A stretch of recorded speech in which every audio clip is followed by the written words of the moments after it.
Dalam Al-Quran disebutkan kita tidak bisa melihat syaitan. Namun apakah ada perbedaan bagi misal bayi-bayi atau balita? Anak saya umur 2 tahun beberapa kali menangis terus tanpa sebab yang diketahui dengan mata tertutup pada satu sudutnya. Kalau yang saya tahu tidak ada. Mereka tidak lihat insya Allah. Tidak lihat ya. Tapi mereka bisa menakut-nakuti. Ada sebagian dari teman-teman peruqyah mengatakan mungkin bukan mustahil mereka juga dilihat, tapi yang kita tahu dalil-dalil umum itu menjelaskan tidak ada yang dilihat. Jadi manusia itu tidak akan melihatnya karena Allah sudah mengatakan kecuali memang dasarnya orang tuanya membuka pintu itu. Misal orang tuanya memang dasarnya mewariskan syaitan itu, kan gitu, turun temurun dia memandikan anaknya.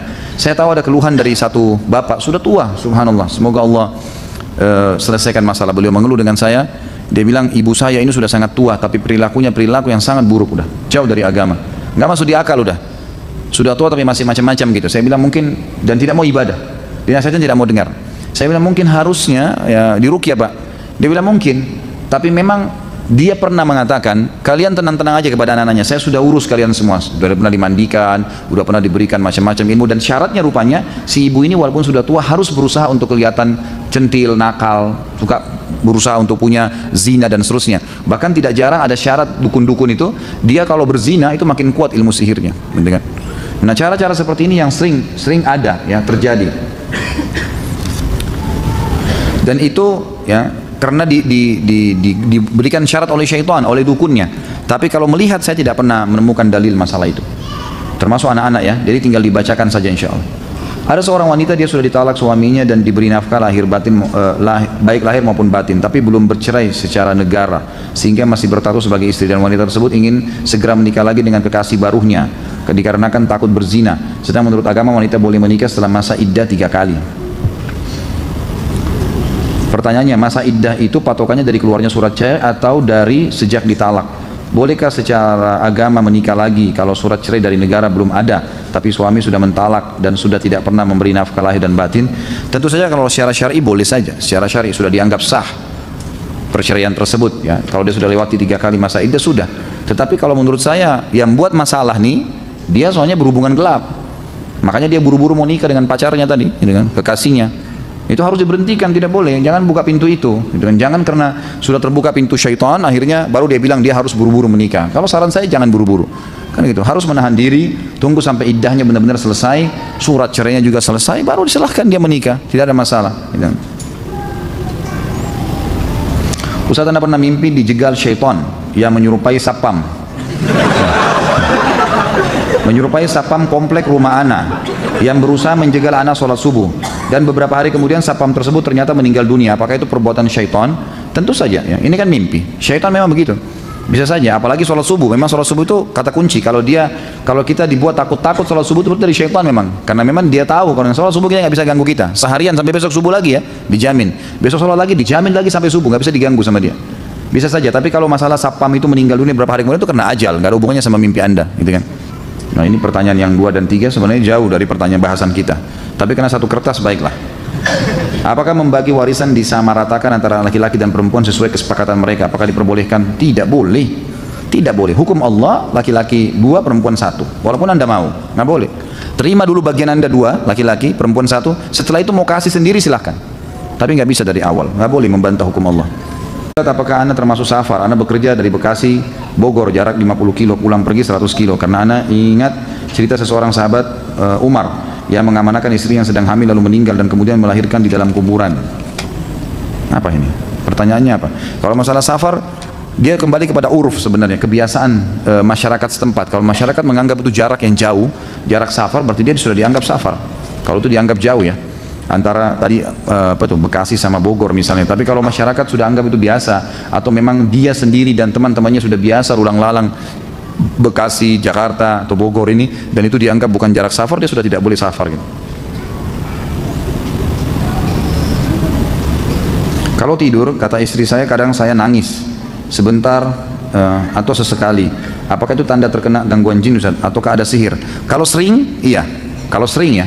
Kalau cuma sekali saja mungkin karena ngigau, itu tidak termasuk sihir. Tapi kalau sering terjadi, apalagi sering terulang di malam-malam tertentu, biasanya penyihir itu menyerang di malam Jumat, gitu kan? Di waktu-waktu tertentu, maka itu berarti iya. Mestinya sebaiknya antum ruqyah.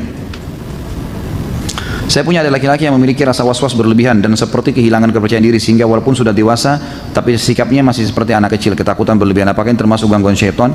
Karena berlangsung sudah cukup lama, lebih dari 3 bulan. Tentu saja ini dari syaitan itu, dia harus diberikan. Jadi gini, bukan berarti orang kalau kena gangguan sihir atau gangguan syaitan spontan diruqyah langsung ya. Jadi saya sudah sepakat dengan teman-teman peruqyah yang kenal saya tentunya, tidak semua, saya bukan ketua mereka, tapi saya kadang-kadang kalau diminta saran diskusi maka saya sampaikan.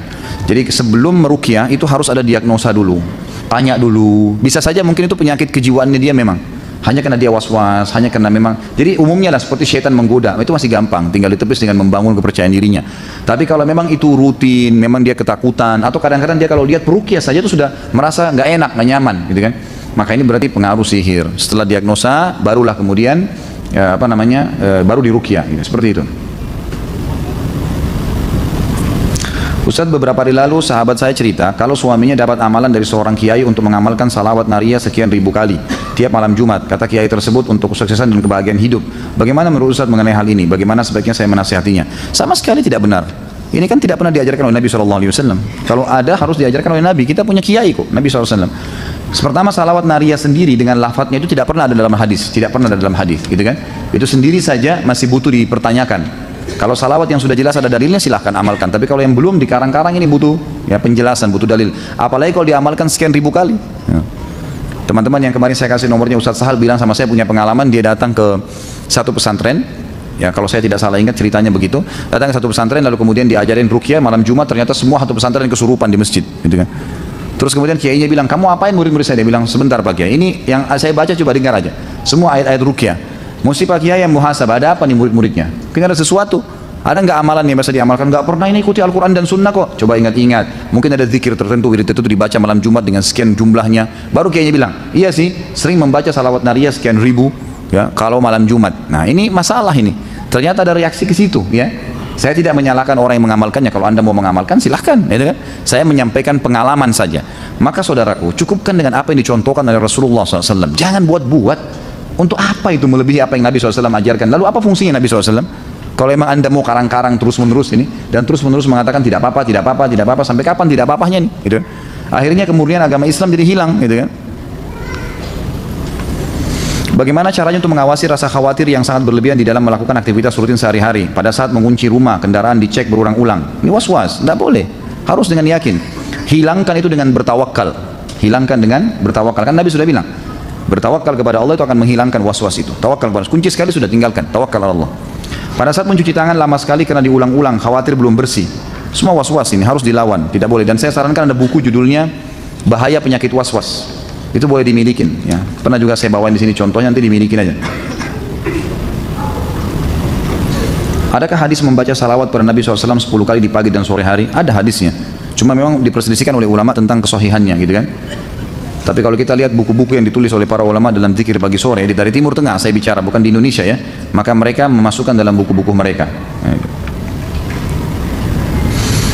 Apabila kita mempunyai warung makan di sekitar komplek perumahan di dalamnya banyak perusahaan, mayoritas orang yang makan bertepatan waktu istirahat, waktu sholat duhur, apa yang harus kita lakukan kepada para pekerja dan konsumen yang makan? Apakah kita menunda terlebih dahulu waktu sholat sampai waktu istirahat selesai? Tentu tidak lah, gitu kan? Sholat aja, gitu kan? Sholat.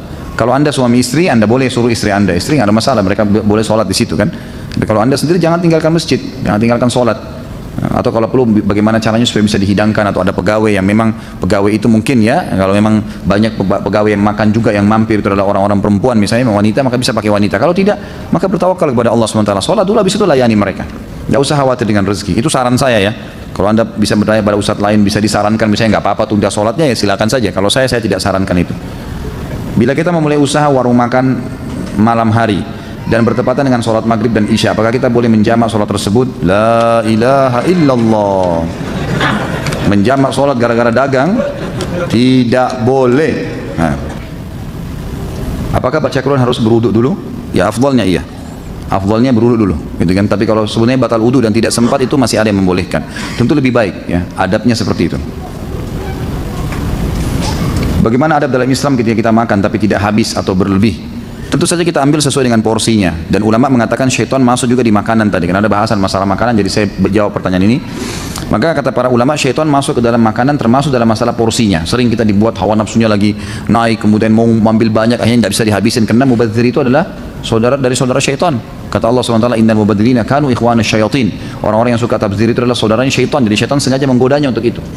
Dan Nabi SAW mengatakan kalau makanan kalian jatuh di bawah, bersihkanlah. Untuk yang masih bisa dibersihkan, dibersihkan. Dan jangan biarkan sepotong pun buat syaitan. Ternyata syaitan sering buat gitu tuh. Kita disuruh ambil banyak, hanya kita tidak habiskan. Sunnah Nabi SAW membersihkan makanan. Makanya ambil porsi secukupnya. Pertama di pandangan orang juga bersih, baik ya. Ambil sedikit nasi, sedikit lauk, dimakan. Kalau masih pengen tambah lagi. Jangan tamak terlalu banyak, akhirnya nanti tidak habis. Dan dibuka pintu syaitan. Ustaz, apa hukumnya berwudu sebelum tidur tapi sedang haid? Dianjurkan. Orang haid hanya meninggalkan yang dilarang saja. Sholat, puasa, itu kan? Yang dilarang saja. Menyentuh fisik Al-Quran. Tapi kalau wudu sebelum tidur, zikir pagi sore, mengulangi hafalan, menjenguk orang sakit, menghadiri majelis ilmu, semua boleh. Amalkan, yang dilarang saja yang ditinggalkan.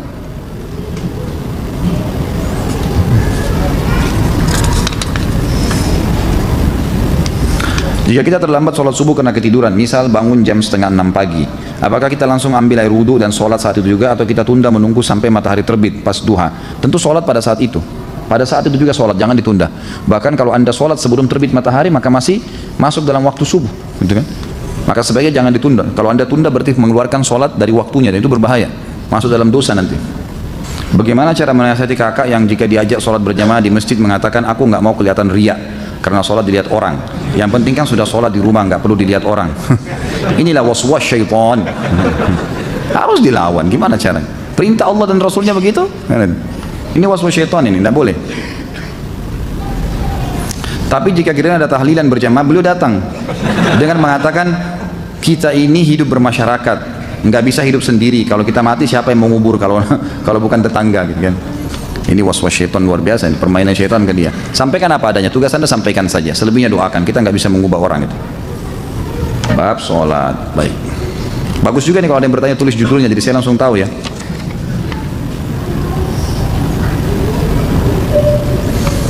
Apakah orang yang menggunakan buhul yang ditaruh di dompet, sholatnya tetap diterima? Sholatnya sah, tapi dia berdosa dengan buhulnya. Pertanyaannya, untuk apa taruh buhul di dompet? Kita dari kemarin 2 pertemuan bahas masalah ini, jangan lagi ditaruh buhul, keluarin semua, bakar. Nggak boleh lagi percaya yang begitu, tawakal kepada Allah SWT. Apakah termasuk sihir orang yang mencari pesugihan dengan memelihara tuyul dan babi ngepet? Sebenarnya ada nggak si Ato? Ya, hanya cerita sinetron saja. Allahu alam, saya tidak pernah berinteraksi sama tuyul dan babi ngepet ini. Tapi semua bisa terjadi. Namanya kuntilanak lah, apalah, pocong lah, semua itu istilah. Istilah bagi syaitan-syaitan yang dipakai oleh dukun-dukun. Di Indonesia, mungkin di negara Arab ada lagi istilah yang lain ya. Kenapa hanya ada di Indonesia ya? Mungkin karena itu bahasa kita. Itulah yang diwaris-wariskan satu sama yang lain. Apakah ada orang yang bisa melihat wujud jin di televisi sering ditontonkan kiai ada yang ditutup matanya terus melukis di kain kanvas. Terkadang juga diperlihatkan cahaya yang terbang kemudian menjadi batu mustika. Ini semua khurafat, permainan syaitan semua ini. Ini yang menyesatkan manusia. Jadi minimal supaya anda akan percaya, oh ada. Dan sering dibuat acara-acara yang seakan-akan dengan syaitan itu menakutkan, akhirnya menjadi takut, tambah jadilah syaitan itu, gitu kan? Jadi tinggalkan menonton semua yang horor, semua yang cerita fiktif, nggak ada gunanya. Tinggalkan, akhi dan ukhti, tinggalkan. Tutup televisi di rumah. Nggak mati, nggak buta mata kita kalau dimatiin TV-nya kan? Nggak putus tangannya, malah lebih tenang. Coba deh, yang sering nonton TV coba berhenti 2 hari aja, biar tangannya gatal, tahan. Jangan dibuka udah. Dibuat apa Ustaz? Sibukin, baca Quran, dengar radio, ceramah, putar. Ceramah-ceramah di YouTube dengar, pasti waswas syaitan kuat, lawan. Coba terapkan seminggu, 2 minggu, nanti lama-lama kita akan melihat itu semua memang betul sesuatu yang baik untuk kita lakukan. Jadi tinggalkan, memang tidak boleh lagi. Karena itu hanya merusak akidah saja ya. Ada seseorang menyarankan baca doa nurun nubuwat agar tersembuh dari penyakit yang saya tanyakan. Apakah doa tersebut sesuai dengan tuntunan Rasulullah SAW? Saya tidak pernah tahu nih nurun nubuwat ini seperti apa. Dan saya selama saya belajar ya, saya tidak tahu, Allahu alam. Sebatas ilmu saya tidak pernah saya temukan ada judul doa seperti ini yang Nabi SAW berikan. Jadi yang saya tahu tidak pernah ada ya, Allahu alam, yang saya tahu begitu. Tapi kalau memang anda lihat wirid yang ada di dalamnya adalah zikir-zikir ruqyah, yang buku kemarin saya bawain itu, kalau sama berarti zikir ruqyah berarti bisa saja di zikir ruqyah, sebab saya tidak tahu isinya. Kalau isinya selain zikir-zikir ruqyah yang ada sunnah-sunnah Nabi SAW, berarti itu nggak benar, itu dibuat-buat. Setiap manusia memiliki korin yang selalu mencari kita. Pertanyaan, apakah korin itu termasuk jin muslim? Tidak bisa dikatakan jin muslim, qarin. Dan kita tahunya qarin itu syaitan. Syaitan berarti bisa muslim, bisa kafir, tapi yang jelas dia fasik, ya. Dia anak buahnya iblis lah istilahnya, yang pasti akan masuk dalam api neraka. Bisakah qarin itu menyerupai kita dan menampakkan diri di hadapan orang lain seolah-olah yang mereka temui adalah kita? Nggak bisa. Dia punya batasan, tidak akan pernah bisa dilakukan itu, mustahil, gitu kan. Apakah ketika kita bermimpi seseorang yang telah meninggal, yang ada dalam mimpi kita itu benar-benar orang yang sudah meninggal, atau itu adalah syaitan yang menyerupai mereka? Tergantung pesannya apa. Bisa saja seseorang itu melihat, karena pernah ada sahabat melihat sahabat yang lain dalam mimpinya, gitu kan? Itu pernah terjadi. Ada pernah dua sahabat yang saling janji satu sama yang lain, siapa yang meninggal duluan, maka dia semestinya minta kepada Allah agar bisa datang, gitu kan? Artinya dia memberitahukan apa yang sedang terjadi, maka meninggallah salah satunya. Pada saat meninggal salah satunya, maka yang meninggal ini dengan izin Allah datang dalam mimpi sahabat yang satu. Maka sahabat ini berkata, apa yang Allah berikan kepadaku? Dia bilang, alhamdulillah Allah sudah ampuni saya. Cuman kemudian di lehernya sahabat yang meninggal itu ada seperti titik hitam. Yang masih hidup ini mengatakan, apa di lehermu itu? Dia bilang, ini sisa utang saya yang belum saya bayar. Ada uang 50 dirham yang saya harus bayar kepada Yahudi. Uang itu sudah saya letakkan. Maaf, dia bilang begini dulu. Dia bilang, ketahuilah setiap apapun yang terjadi di dunia disampaikan informasinya kepada kami. Disampaikan informasinya kepada kami. Sampai apapun ya, sampai apapun. Termasuk kucing saya, kucing kami yang baru meninggal, baru mati 2 hari yang lalu, gitu kan? Itu diberitakan kepada saya tentang kejadian itu. Sudah, jangan tambah lagi. Ini sudah banyak. Dengarin dulu, siapa tahu pertanyaan ini ada yang jadi pertanyaan antum ya. Sampai mana tadi? Kucing. Ini jangan ngacoin nih buat pertanyaan terus. Kucing pun saya lupa ini. Akhirnya dia bilang ada utang saya dan saya sudah siapkan 50 dirham itu di rumah saya, di bawah sebuah tempat di dekat pintu rumah saya, di bawah tanah, ditutup sama batu, angkatlah dan bayarkan utang saya. Dia pun keesok paginya temannya ini datang ke rumahnya lalu bertanya kepada istrinya, apakah sesuatu yang terjadi di rumah kalian? Kata istrinya, nggak ada. Istri yang sudah meninggal, istri yang laki-laki sudah meninggal. Dia bilang, nggak ada, hanya saja kucing kami meninggal 2 hari yang lalu, mati. Maka si laki-laki tidak ceritain mimpinya, dia cuma bilang, oh iya, baik, suamimu pernah punya utang nggak sama orang Yahudi? Kalau tidak salah sekitar 50 dirham. Dan uang itu dia pernah dia pesan sama saya kalau uang itu ada di dekat pintu, di bawah tanah ditutup batu. Coba lihat. Waktu dibuka ternyata betul ada kantong tersebut dan jumlahnya betul 50 dirham, lalu dibayarlah utang tersebut. Jadi bisa saja ada orang yang datang dalam mimpi, gitu kan? Mungkin Allahu a'lam, itu dengan hikmah Allah Subhanahu wa taala. Tapi di sini ulama mengatakan tergantung pesannya. Kalau pesannya pesan-pesan yang baik, positif, gitu kan? Maka itu baik-baik saja seperti di kasus sahabat ini, maka itu boleh saja dari Allah Subhanahu wa taala mengizinkan. Tapi kalau pesannya disuruh buat kesyirikan, buat kemaksiatan, ini semua tidak benar, pasti dari syaitan. Seseorang yang sedang marah atau berperilaku aneh, bagaimana cara membedakan apakah kemarahan itu karena pengaruh syaitan atau memang wataknya? Sebenarnya semua marah selain daripada marah dari hukum Allah, dari syaitan, semuanya. Hadis Bukhari menjelaskan masalah itu, bahwasanya pernah ada sahabat 2 yang bertengkar sampai urat-urat leher mereka kelihatan, gitu kan? Maka salah satu pernah berkata, Nabi SAW mengatakan, tambah lagi. Udah stop. Ini saya harus dia cambuk rupanya di sini. Jadi kalau ada yang datang saya cambuk tangannya. Habis saya sudah bilang stop dari tadi gitu. Jangan tersinggung akhi, bercanda. Walaupun saya serius ya. Sampai mana tadi? Hah? Cambuk. Hah? Sampai mana tadi? Lupa? Sama-sama lupa. Baik.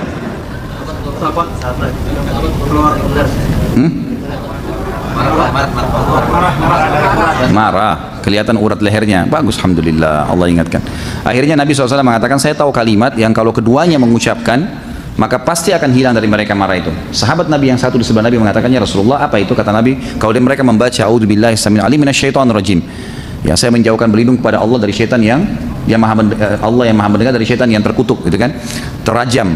Maka dari hadis ini ulama mengatakan menandakan semua marah selain marah karena hukum Allah dari syaitan. Jadi nggak boleh. Watak pun itu dari syaitan. Syaitan memegang dia untuk itu. Saya pernah melihat cahaya kebiruan bentuknya seperti pernah melintas di depan saya tepat saat maghrib. Menurut orang cahaya itu adalah santet. Sebenarnya cahaya itu apa Ustaz? Allahu a'lam. Saya nggak tahu cahaya apa itu. Tapi kalau lihat sesuatu yang membuat kita takut atau ragu, bacalah a'udzubillahi minasyaitonir rajim. Mungkin, Allahu a'lam, mungkin santet, mungkin apa. Tapi yang jelas, kalau tadi saya sudah sebutkan perlindungannya, kalau anda jaga, insya Allah akan terlindungi.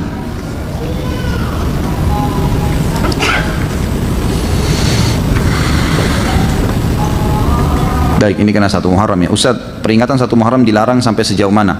Jika 1 Muharram dijadikan momentum syiar Islam, apakah dilarang? Misal akan ada acara gebiar Muharram, lalu diadakan lomba-lomba seperti tahfidzul Quran, adzan, cerdas cermat, Quran dan seterusnya. Apakah tidak diperbolehkan? Syukran. Allahu alam, saya bukan mengatakan pendapat saya pribadi ya, bukan masalah pendapat saya pribadi, tapi memang kita harus kembali kepada pendapat umumnya ulama. Ulama-ulama yang saya pernah belajar dari tangan mereka mengatakan tidak pernah ada dicontohkan oleh Nabi SAW, padahal Nabi adalah Nabi, ya, utusan Allah SWT. Begitu pula dengan para sahabat merayakan tahun baru Islam, tidak pernah ada itu. Belum pernah mereka merayakan itu. Kalau kita mengemasnya, mengatakan ya kena alasan kaum muslimin adakan tahun baru Islam, kenapa? Karena orang Nasrani punya tahun baru Masehi kan? Makanya kita juga tarik-tarik mencontohi kata Nabi SAW, man tasyabaha biqaumin fahuwa minhum. Siapa yang menyerupai satu kaum maka dia akan sama dengan mereka. Jadi kita karena merasa begitu, ada acara hari lahirnya Nabi Isa, kita juga buat acara lahirnya Nabi Muhammad SAW, ikut-ikuti mereka. Untuk apa? Untuk apa menambah-nambah nih? Kenapa kita harus merayakan 1 Muharram? Apa masalahnya? Apa urusannya gitu? Nggak ada hubungannya dengan syariat kita gitu. Maaf, jangan tersinggung kalau saya membahasakan begini ya, karena kita kan di Indonesia setiap orang katanya punya hak untuk menyampaikan. Saya juga punya hak menyampaikan apa yang saya pelajari kan gitu. Sebagaimana ada orang yang sesat menyampaikan segala macam pendapat yang salah, kita cuma meminta dalil saja, kembali kepada kemurnian agama. Permasalahannya adalah belum pernah diriwayatkan Nabi SAW merayakan, kiai dan guru kita tidak pernah merayakan 1 Muharram dengan alasan apapun, lomba kuda kah, lomba manah kah, nggak pernah ada kan? Nggak pernah ada sama sekali. Maka tidak perlu diadakan, karena kalau anda buka itu nanti tahun depan arakan lagi, nanti dari cerdas cermat pindah ke ini, pindah ke itu, nanti macam-macam terbumbu-bumbu hilang, gitu kan? Terbumbu jadi macam-macam, jadi kemana-mana. Nabi SAW tidak pernah rayakan Isra dan Mi'raj. Memang Nabi nggak pernah rayain itu. Coba datangin riwayat deh, ada nggak pernah Nabi rayain Isra Mi'raj? Memang nggak pernah. Tapi kan itu momentumnya. Kita disuruh buat majelis ilmu, jelasin kepada kaum muslimin, bukan ditentukan tanggalnya lalu dirayakan, kan gitu. Jadi memang ini kita hanya mengajak kepada kemurnian syariat. Tapi kalau anda menganggap ya sudahlah saya tak mau lakukan, ya, itu hak anda, silahkan. Anda mau lakukan silahkan saja. Jangan salahin saya tapi, karena saya juga punya hak menyampaikan apa yang saya tahu, gitu kan. Dan saya betul-betul bukan mengajari yang salah, cuma mengajak kepada kemurnian agama. Karena itu kalau dibiarkan saudaraku, maka akan banyak embel-embelnya, banyak bunganya. Agama kita jelas terang seperti matahari di siang hari, nggak butuh ditambahin, nggak butuh. Apa ini? Apa judul buku yang dimana bisa didapatkan? Oh tadi mungkin ya. Ini judulnya sudah saya lihatin tadi. Jangan takut syaitan dan membongkar praktek sihir dan perdukunan. Gitu. Kalau ada yang mau nanti, kalau salah ada beberapa yang saya bawa. Kalau tidak nanti bisa dicari toko buku mana saja. Terbitan Pustaka Tazkiyah. Apakah orang kafir juga bisa dilakukan ruqyah syariah? Bisa, bisa nggak masalah. Gitu kan? Pernah kan sahabat meruqyah satu kepala suku yang kena bisa kan? Padahal mereka orang kafir lalu sembuh. Jadi nggak ada masalah. Apakah ketika membaca doa keluar rumah tidak diganggu syaitan, tapi ketika perjalanan bisa berbuat dosa juga? Bisa, maksudnya tidak diganggu oleh syaitan di sini, tidak dibuat keburukan buat dia. Tapi kalau dia mau berbuat dosa, apakah dia bisa berbuat dosa? Ini butuh rincian. Yang jelas Allah Subhanahu wa taala dengan doa itu akan menahan dia secara fitrahnya sebagai manusia. Seperti misalnya gini, kita coba berdoa kepada Allah, ya Allah, bangunkan saya malam hari. Ya itu. Bangun nggak nanti malam? Bangun, pasti kaget. Tinggal orang itu mau sholat atau tidak. Kalau ada orang tidur lagi, berarti kan dia sendiri yang langgar itu ya. Tadi dia berdoa keluar minta agar dia selamatkan dari syaitan. Allah sudah selamatkan. Setiap dia mau buat dosa Allah tahan. Ada halangan-halangannya. Tapi tetap kalau dia ngotot mau kerjakan, ya dia melanggar sendiri. Karena datang dari Allah SWT dalam bentuk sinyal ngingatin dia. Apakah membaca surah Al-Baqarah semua ayat atau sebagian cukup? Tentu semua ayat ya, karena surah Al-Baqarah. Dan ini maksudnya adalah supaya seseorang itu terbiasa membacanya, mencintainya, gitu kan? Memang begitu. Saya pernah diajak oleh orang tua mendatangi dukun, lalu saya di punggungnya seolah ditulis tulisan Arab dan saya disuruh mandi. Apakah saya sudah terkena sihir? Lalu bagaimana ruqyah yang harus saya lakukan untuk sembuh? Iya, sudah kena sihir. Sudah kena sihir. Caranya saya ajarkan kemarin, membaca minggu lalu kita sudah ajarin caranya membaca Al-Fatihah, Al-Ikhlas, Al-Falaq, An-Nas, ayat kursi, Al-Kafirun, 6 ayat dasar, kemudian Anda tiup ke telapak tangan lalu usap di tempat yang pernah diukir itu. Kalau tiba-tiba sendawa, merinding, berarti itu ada masalah sihir, ya. Masalah sihir, dan bisa lebih jauh konsultasi sama teman-teman ustadz yang saya sudah kasih nomornya kemarin. Kalau belum catat nanti bisa datang kepada saya selesai ini ya.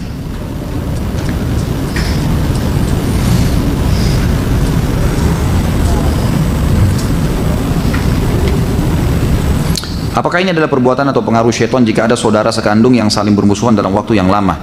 Sesama saudara saling mempertahankan egonya masing-masing untuk saling bermusuhan. Bagaimana solusinya untuk menyadarkan satu sama yang lain karena permusuhan tersebut adalah dosa besar? Tentu dari syaitan. Syaitan itu seperti musuh tadi saya bilang. Jadi kalau dia bisa mendapatkan celah yang buruk dari kita atau celah kekurangan, misal leher saya bisa ditusuk sama dia.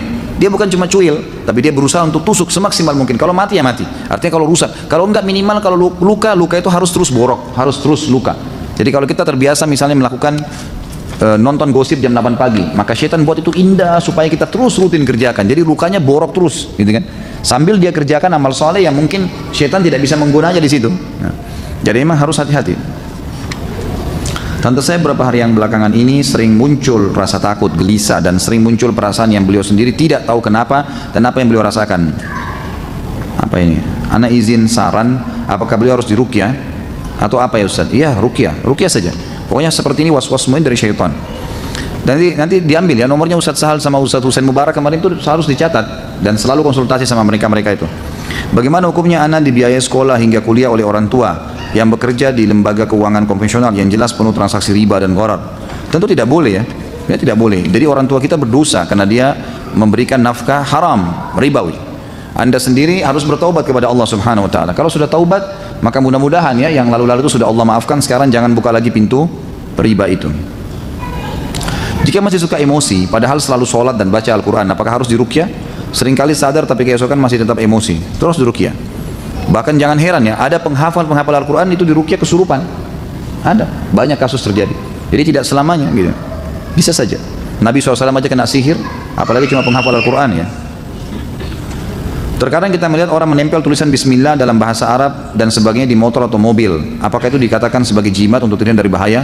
Tentu tergantung niatnya ya. Kalau Bismillah ditempel stiker misalnya, atau doa keluar rumah, atau La ilaha illallah, atau simbol keislaman, itu tidak ada masalah insya Allah. Asal dia bukan menggunakan itu untuk menyelamatkan dari masalah. Tapi misalnya dia taruh Bismillah di setirnya karena dia niat setiap dia memulai supaya dia teringat, itu boleh. Tapi kalau dianggap stiker itu bisa berikan manfaat kepada dia, itu tidak benar. Karena saya sudah pernah bilang, ayat kursi sebesar 10 kali 10 meter pun di rumah kita tidak bisa mengusir syaitan. Al-Quran pun dengan lengkap ditaruh tidak akan bisa mengusir syaitan, kecuali kalau dibaca, gitu kan? Kecuali kalau dibaca.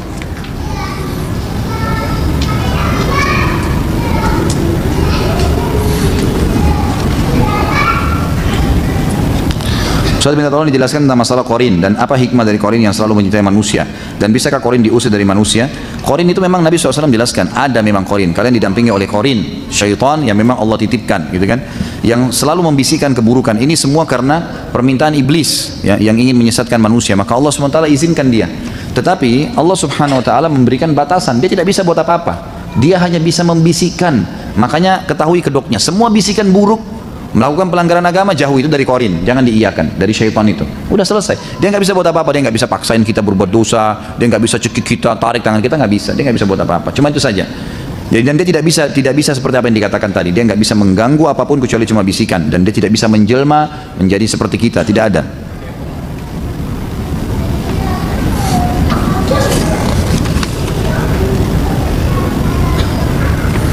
Cara untuk mematikan syaitan yang berbentuk manusia dan cara menunjukkan mereka ke jalan yang benar, seperti seorang yang mengatakan lebih memilih sholat bersama syaitan daripada sholat rapat-rapat misalkan. Jadi jangan dimatikan kalau manusia ya, didakwahi. Kalaupun harus diperangi, maka itu adalah musuh-musuh orang-orang kafir yang di medan perang, itu baru. Nah itu semua adalah hizbus syaitan namanya ya, kelompok-kelompok yang bersama syaitan, orang-orang yang memerangi kaum muslimin gitu kan. Itu semua dari syaitan, memang itu harus diperangi. Tapi kalau orang yang hanya sekedar dari kata-katanya karena kejahilannya, dia butuh didakwahi, didoakan. Jangan dibunuh kalau gitu.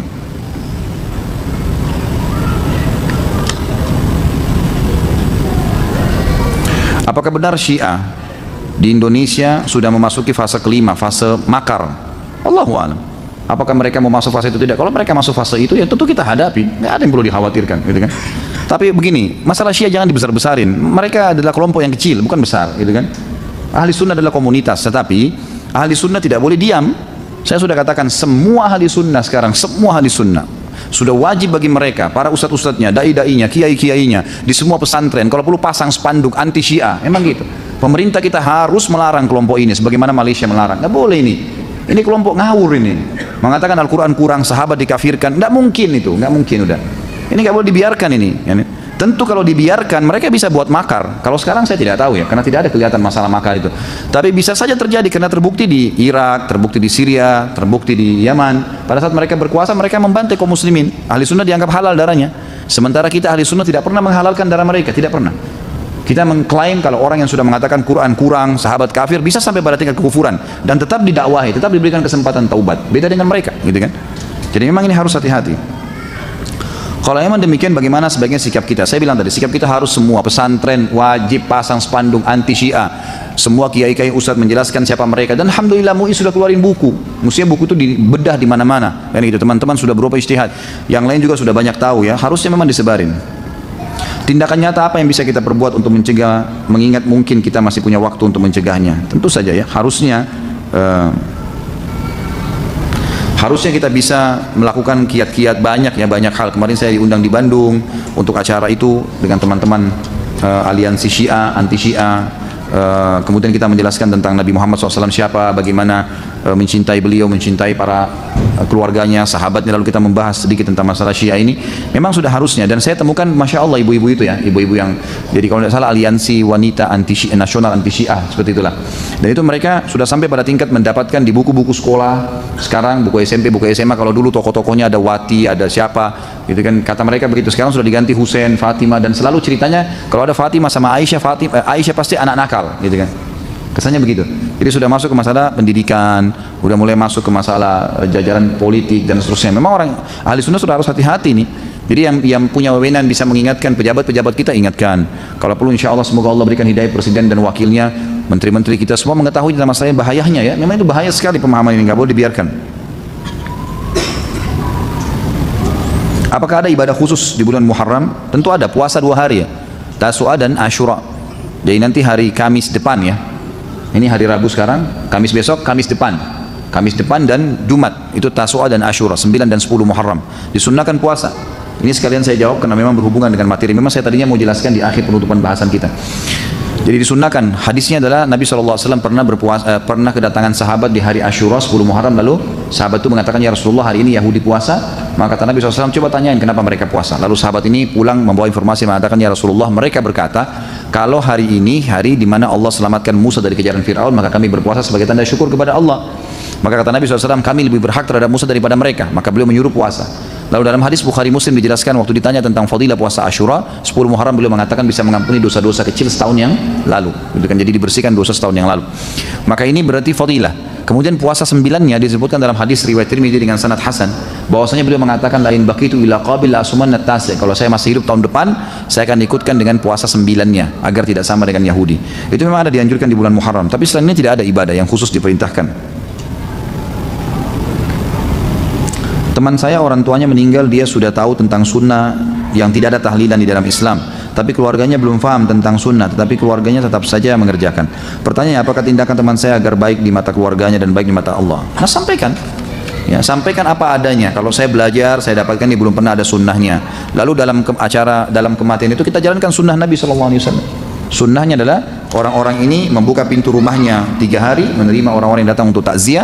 Kemudian orang yang datang bertakziah mendoakan, membawakan makanan dan minuman selama 3 hari. Itulah sunnah Nabi SAW. Tidak lebih daripada itu. Dan Nabi SAW kalau bertakziah di rumah sahabat tidak pernah berlama-lama. Mendoakan, a'lamallahu ajrakum, inna lillahi ma'ata wa lillahi ma'akhat wa kullu syai'in bimiqdar. Ya. Semoga Allah mengagungkan pahala kalian. Sesungguhnya milik Allah yang diambil, milik Allah yang dia beri, milik Allah yang diambil, dan semua berputar sesuai dengan takdirnya. Lalu kemudian dia membawakan makanan dan minuman dan dia pulang, gitu kan? Seperti itulah.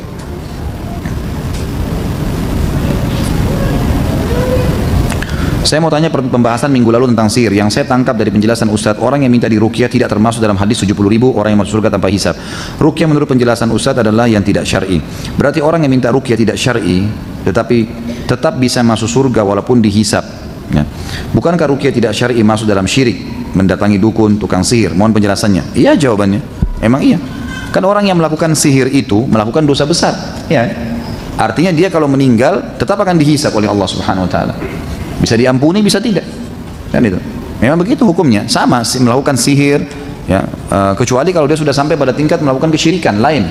Sudah sampai pada hal-hal yang syirik, sudah sampai menyembah syaitan, sudah sampai pada sembelihan yang memang jauh dari agama Islam, sudah keluar, maka itulah yang sudah sampai kekufuran gitu. Bagaimana dengan alat musik yang terlanjur kita miliki? Bolehkah kita jual? Pendapat ulama yang kuat boleh dijual kepada orang-orang non-muslim. Kemudian uangnya digunakan untuk sedekah di jalan Allah Subhanahu wa taala. Saya punya kakak yang terkena sihir dan apa ini? Tidak jelas ya.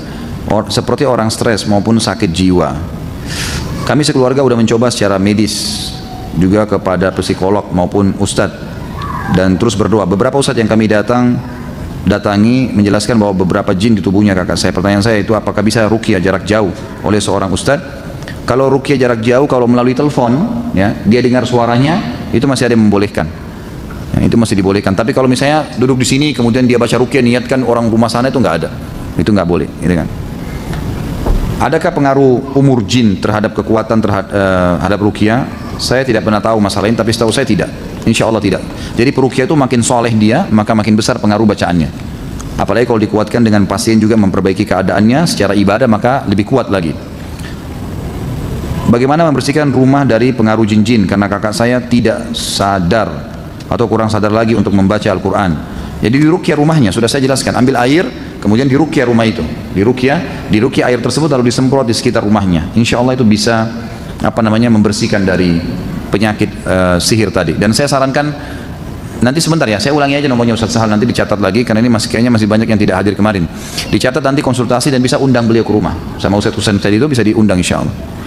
Saya punya kenalan, dia mengaku sebagai ahli pengobatan menggunakan telur ayam sebagai media pemindahan penyakit pasien dan juga menyuruh pasien mandi dengan bunga-bunga tertentu. Apakah ini merupakan praktek sihir? Jelas iya ya, jauhi itu, nggak boleh.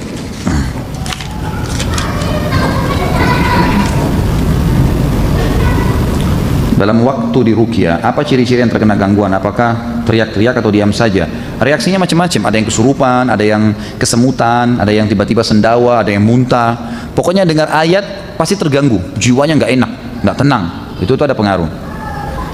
Dari sekian banyak pengobatan sihir, apa yang paling manjur? Apakah doa bisa dipakai dan paling utama? Tadi kan sudah saya jelaskan, ini cara-caranya. Jadi mudah-mudahan tadi diikutin ya, sudah saya jelaskan panjang lebar caranya. Tawakal kepada Allah Subhanahu wa taala, berbanyak istighfar, berdoa kepada Allah dan ruqyah syariah. Ustaz, di kampung saya ada simbol sebuah perahu lama. Saya tinggal di pemukiman nelayan. Saat sebuah simbol perahu itu dibongkar, sering terjadi kecelakaan sampai menyebabkan kematian. Bisa dalam 1 bulan 2 kali. Apa solusi yang tepat untuk menyikapinya? Ruqyah, air, kemudian datang ke lokasi itu, lemparin, siramin dengan air ruqyah.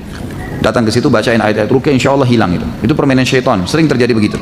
Sering dia menakut-nakuti masyarakat. Bahkan Nabi SAW pernah menyuruh Umar bin Khattab untuk datang menebang sebuah pohon yang sering mengganggu orang-orang. Setiap lewat merasa takut di situ. Lalu kata Nabi SAW, pergilah Umar dan hancurkanlah itu. Maka Umar bin Khattab pun datang ke sana lalu menghancurkan dan menebang pohon itu.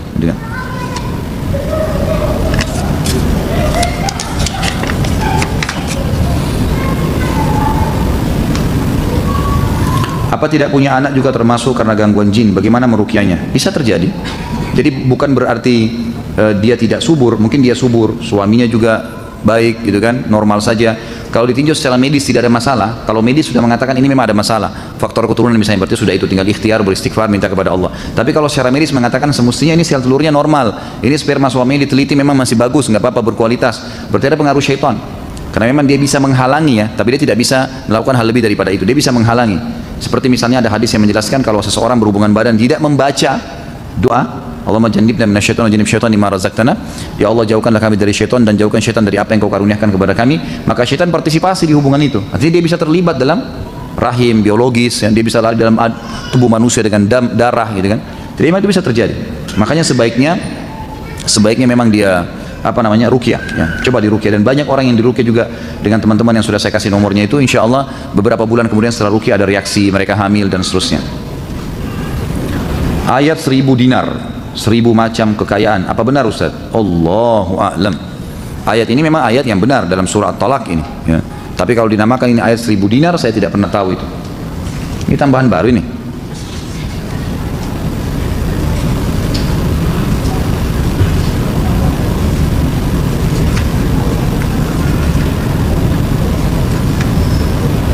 Alhamdulillah, semua tidak sesuai dengan tema. Nanti kita bahas masalah sholat, insya Allah pertemuan akan datang. Baik, mungkin sampai sini dulu insya Allah. Mudah-mudahan apa yang kita bahas bermanfaat.